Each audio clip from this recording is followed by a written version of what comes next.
লালু ভাই, এটা আপনি কার কাছে নিয়ে এলেন? ওনারে চিনস না তুই? উনি অনেক বড় তান্ত্রিক।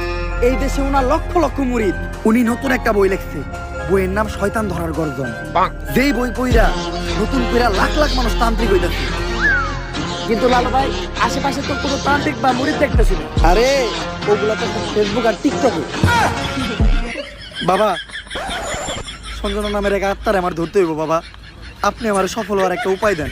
যদি সফল হতে চাও তাহলে আমার লেখাই বইটি নাও, শয়তান ধরার গর্জন। এই বইটি নেওয়ার সাথে সাথেই তোমার জীবনে থাকবে না কোনো অর্জন। আমি কথা দিয়ে কথা রেখেছি, শয়তান আসেনি তো ফিরে। আমি শয়তান তাড়ানো গল্প লিখেছি আমার সারাটি জীবন ধরে। আমি অন্ধকারে মোমবাতি জ্বালিয়েছি, তবুও পাইনি ভূতের খোঁজ। আমি ভূতের অপেক্ষায় ছিলাম, ভূত নিজেই হয়েছিল নিখোঁজ। শয়তান ধরার গর্জন, পৃষ্ঠা নাম্বার চুদলিংপং।